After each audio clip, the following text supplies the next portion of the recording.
What's going on, guys? It's Tony K, Urban Girl Scout Media. Living the dream as always, and coming here today to tell you that Pioneer is dead. The format will never be supported again. It's over. WotC's attempt at creating another eternal format and paper was an absolute disaster. There is absolutely no reason to look at the screen and believe that these challenger decks are anything more than just a ruse by WotC to get more money out of us. Or we could say, hey, these challenger decks are coming out for Pioneer. 4 of them. It was a format that was incredibly fun, exciting. It had a lot of brewing potential when it first came out. And for those of you not sure, Pioneer is Return to Ravnica moving forward. You might hear the storms outside. I do apologize. It's Return to Ravnica moving forward. And really the biggest thing about it, no fetch lands. That was one of the big first things about it. Now, there's been some more cards that have been banned, and you can check out that list. But overall, that was really the big one, was the fetch lands are not allowed. A lot of people thought that Pioneer was donezo, and I will be honest, I was one of them. During the pandemic, I'm pretty sure I made a couple of videos that said, hey, Pioneer's dead. It's over. The reason I said that is because at the time, there was no paper tournaments. Pioneer was not on Arena. It was the newest format. It was the least supported format. And it just seemed like that's the way it was going to go. We didn't know what was going to happen. Fast forward to, what, like 8 months, 9 months later. I don't remember exactly when I said it, but it was 2020.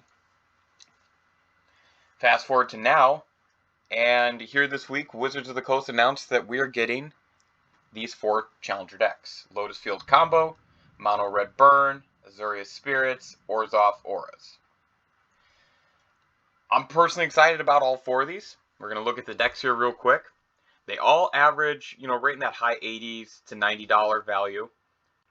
And you see, starting with the Spirits, really the highlighted cards here from me: Spell Queller, Brazen Borrower, and some decent lands.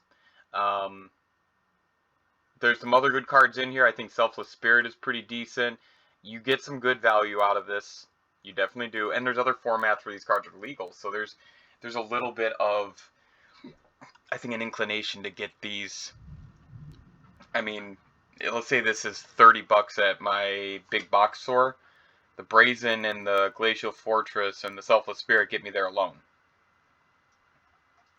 Also, Spirits are just really good right now in general in a lot of formats. So I actually think it's a pretty good idea to focus in on these when you can. Lotus Field Combo. Looks like we got some green, blue, black.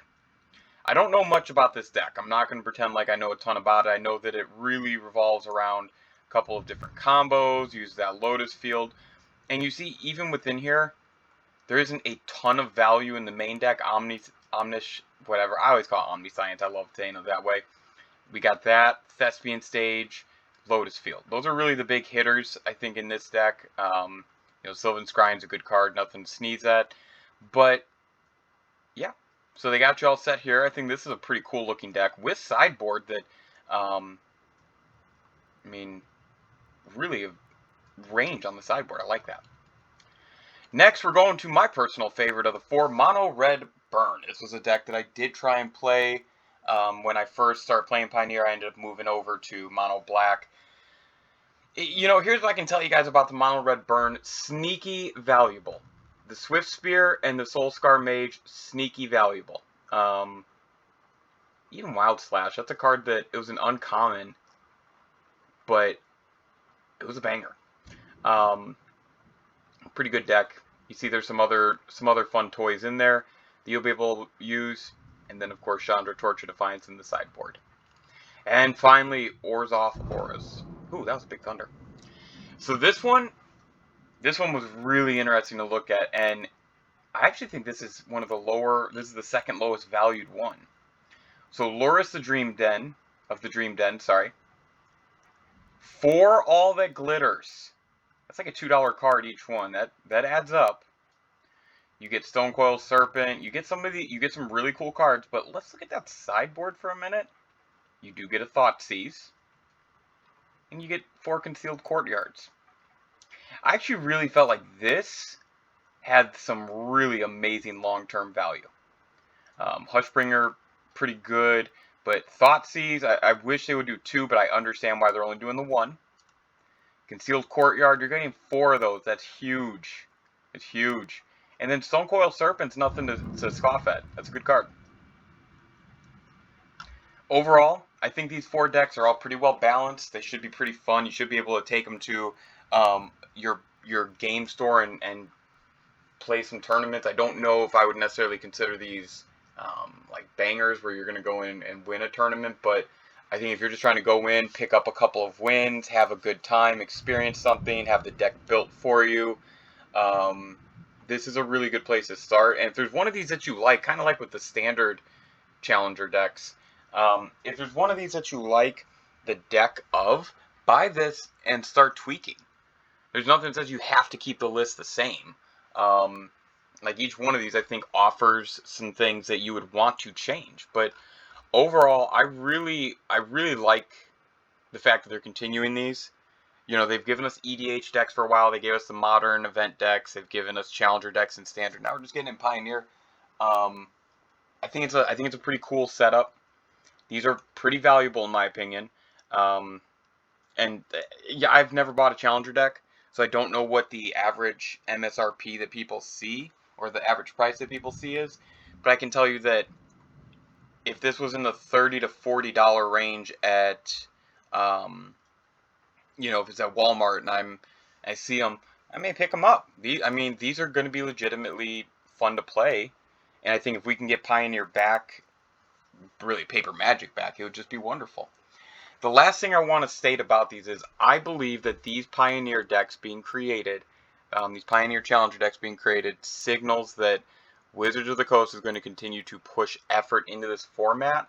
And I think one of the things they're going to have to do if they're really going to make Pioneer launch, they have to put it on Arena. So my belief is that this is signaling they're not done with that format, and they're going to put it on Arena. That's my guess, my prediction. They wouldn't. I think with the changes to Historic, it's going to be more important than ever to have a just regular, rotating out of standard format for players on Arena. So that's why I think that these decks will eventually get ported over. A lot of these cards are already on Arena.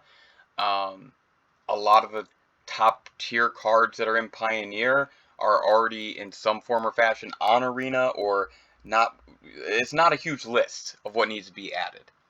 So I think that there is a lot of potential here, and I think this really signals that. Tell me what you guys think. Do you think that Pioneer is a good format? Did you get to play it at all? What was the decks you liked? What do you think about these decks? What do you think about the changes that Wizards is making to keep Pioneer as a focus? And let me ask you this. If there was a different Pioneer deck you'd put in, what would you do? For me, it'd be mono black. Aggro mono black. Instead of this mono red burn, I feel like we always get mono red burn in these Challenger decks, or we get some form of like red burn. Let's do something different. That's my take. Thank you guys so much for listening. My name is Tony K. This is Urban Girl Scout Media. Living the dream as always, and we'll see you next time.